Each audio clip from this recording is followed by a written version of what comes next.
இன்றைக்கும் இந்த புதிய நாளில் உங்களை பார்க்கறது ரொம்ப சந்தோஷம். கர்த்தர் நல்லவராக இருக்கிறார், பெரியவராக இருக்கிறார், பெரிய காரியங்களை நம்முடைய வாழ்க்கையில் செய்கிறார்.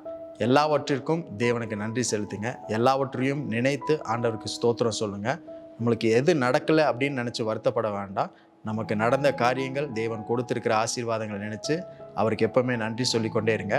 ஸ்தோத்திர ஜெபத்தினால் கிருபை பெருகும். எவ்வளோ அதிகமாக நன்றி சொல்கிறோமோ, ஸ்தோத்திரம் சொல்கிறோமோ, அவருடைய கிருபை நம்முடைய வாழ்க்கையில் அதிகமாய் பெருகி கொண்டே இருக்கிறது. நீதிமொழிகள் 17ஆம் அதிகாரம் 22வது வசனத்தில் எப்படி சொல்லப்பட்டிருக்கு? மன மகிழ்ச்சி நல்ல ஔஷதம், முறிந்த ஆவியோ எலும்புகளே உலர பண்ணும். மனதின் மகிழ்ச்சி ஒரு நல்ல ஔஷதம், மனதின் மகிழ்ச்சி ஒரு நல்ல மருந்தாக இருக்கிறது.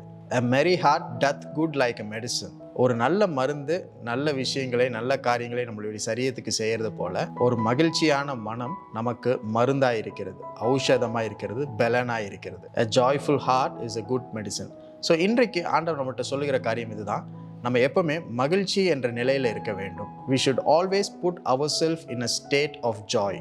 மகிழ்ச்சி என்ற நிலையிலேயே நம்மளை வைத்துக் கொள்ள வேண்டும். இங்கிலீஷில் இந்த ஜாய்ன்ற வார்த்தைக்கு எப்படி சொல்லியிருக்காங்கன்னா, Jesus over you, Jesus over your situation, Jesus over your problems, Jesus over your sickness, Jesus over everything. அப்படின்னா என்ன அர்த்தம்னா, உங்கள் மீது இயேசு, உங்கள் சூழ்நிலைகள் மீது இயேசு, உங்களுடைய பலவீனங்கள், பிரச்சனைகள், வியாதிகள், உங்களுடைய தோல்விகள், உங்களுடைய விரக்திகள், இவைகளின் மீது இயேசு இருக்கிறார். இவைகளின் மீது இயேசுவை நாம் வைக்க வேண்டும் அப்படின்னு அர்த்தம். அப்போ மகிழ்ச்சினா என்ன அர்த்தம்? ஜாய்னா என்ன அர்த்தம்? உங்கள் பிரச்சனைகளை குறித்து நீங்கள் நினைக்கும் பொழுது உங்கள் மனசு ஆட்டோமேட்டிக்காக கவலைப்படும், பயப்படும், திகில் அடையும், வருத்தம் அடையும், என்ன செய்வது என்று தெரியாமல் குழம்பும். அப்படிப்பட்ட ஒரு நிலையில் இருக்கும் பொழுது அது மகிழ்ச்சி என்ற நிலை கிடையாது.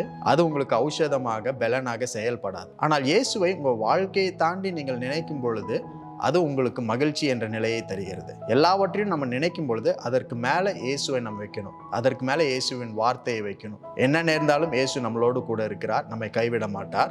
எல்லாவற்றையும் மீறின ஒரு வெற்றியை நம்மளுக்கு தருவார்ன்றது தான் மகிழ்ச்சி என்ற நிலை. நெகேமியால சொல்லப்பட்டிருக்கு, கர்த்தருக்குள் மனமகிழ்ச்சியாக இருப்பதே நம்முடைய பலன். The joy of the Lord is our strength. ஆகவே ஒவ்வொரு நாளும் நம்முடைய மனதை மகிழ்ச்சிக்குள்ளாக நாம் நடத்த வேண்டும். இயேசு எல்லாவற்றையும் பார்த்து கொள்வார். அவர் மீது நம்முடைய எல்லா கவலைகளையும், பாரத்தையும் வைத்து விடுவோம். அவர் நம்மளோடு கூட இருக்கிறார், ஆதரிப்பார், நம்மளை கைவிட மாட்டார். இப்படின்றத உங்களுடைய மனதின் யோசனைக்கு நீங்கள் அடிக்கடி சொல்லிக்கொண்டே இருக்கணும், எந்நேரமும் சொல்லிக்கொண்டே இருக்கும். எப்பெல்லாம் நம்ம கவலைப்படுறோமோ, எப்பெல்லாம் சோகமாகிறோமோ, அப்போ நம்முடைய மனதிற்கு நாம் சொல்ல வேண்டியது தேவனுடைய வார்த்தை.